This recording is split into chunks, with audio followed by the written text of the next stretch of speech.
Good morning, students. Welcome to the online English class. Today we will do English grammar.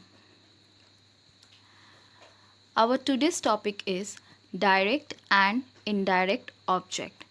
This is chapter 14 of your English grammar book. You will find it in page number 55. Now, you know that all sentences have a subject and a verb. Some sentence may also have an object after the main verb. Let us see this with some examples. The birds fly. In this sentence, the birds is subject and fly is verb, and this is making a complete sense. Rohan is reading a book. In this sentence, Rohan is doing the work. So Rohan is subject. What work is he doing? He is reading. So is reading is verb and a book is object. Now, what is an object? An object is a part of the predicate in a sentence. It receives the action done by the subject. There are two types of object: direct object and indirect object. Let us see this with an example. My mother gave me a gift. Over here, a gift is direct object, whereas me is indirect object. We will learn about this in detail. What is a direct object? A direct object is a noun or noun phrase or pronoun that receives the action of the verb directly. It answers the questions what, who, whom. Let us see an example. The English teacher taught us a new lesson. What did the English teacher teach us? Yes, a new lesson. So this a new lesson is direct object because it answers the question what. Now, a sentence that has a direct object may or may not have an indirect object.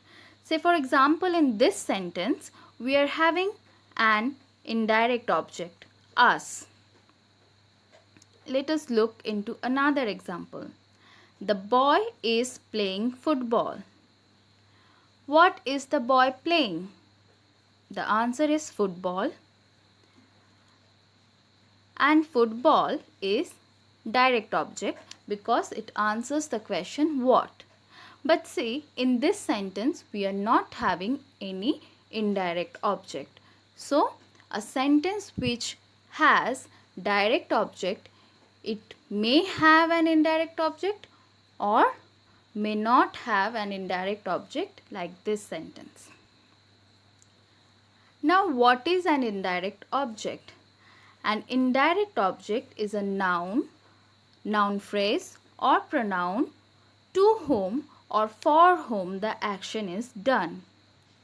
It receives the action through direct object and not directly. Remember, direct object receives the action directly, but indirect objects need a direct object to receive the action. It answers the question to whom, for whom, at whom, from whom. So, we can say that there can be no indirect object without a direct object. So, in a sentence, if you find an indirect object, there must be a direct object. Also, we must remember an indirect object often comes after a preposition. However, it can come without any preposition also. Let us look into some examples. Priya sent a letter to her friend. To whom did Priya send a letter? Yes, the answer is to her friend. So her friend is indirect object.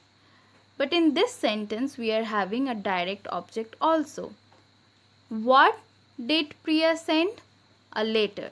So a letter is direct object because it answers the question what. And to whom did Priya send a letter? Because her friend answers the question to whom, that's why it is indirect object. And you see, in this sentence where we are having an indirect object, there is a direct object too. So indirect object cannot come without direct object. Now, an indirect object may come before or after the direct object. Let us see an example. John gave me a book. In this sentence, which one is direct object? Ask question with what? The answer is a book. What did John give me? A book. So book is a direct object. Whom did John give the book? To me. So me is indirect object. Over here you see the indirect object me comes before the direct object a book. Now let us look at another sentence. John gave a book to me. In this sentence, the indirect object me comes after the direct object a book. So this is all that we need to know about direct object and indirect object. Now let us do some exercises which will be helpful for you to understand this topic. This is exercise 1, which you will find in page number 56. It says to mark the subject of the sentence is verb V and object O. Number 1 is done for you in the book itself. Over here you can see exercise number 2 and number 3. She loves music. So who is doing the work? She. That's why she is the subject and it is marked as. Action of this sentence is loves. What is she doing? She loves. That's why loves is the action and that is verb. What does she love? It answers the question what? Music. That is object in this sentence.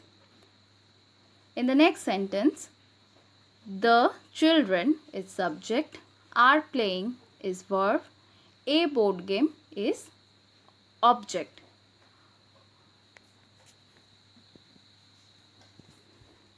Now exercise 2. This one you will find in page number 57. Here you are asked to circle the direct object and underline the indirect object. Again, number 1 is done for you in the book. This is number 2.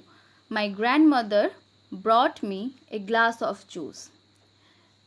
Remember what did I say you? You have to ask question with what? What did my grandmother bring? The answer is a glass of juice.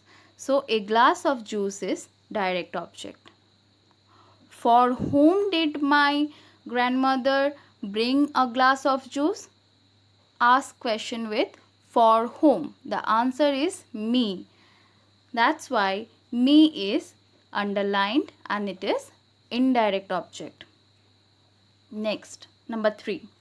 Our teacher told us an interesting story in the class today. What did our teacher tell us? Answer is an interesting story. As it answers the question what, it is direct object and it is circled. Now, to whom did our teacher tell an interesting story? The answer is us. When the question is asked with to whom, the answer that we receive is indirect object. That's why us is underlined as it is indirect object. I hope you have understood this topic. Now you have to do these exercises in as your homework.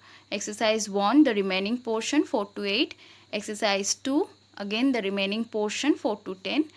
Exercise 3 and exercise 4. You have to do all these exercises in your English grammar book itself and then send me the picture through email. If you have any kind of queries, you can mail me in the given email ID. Thank you.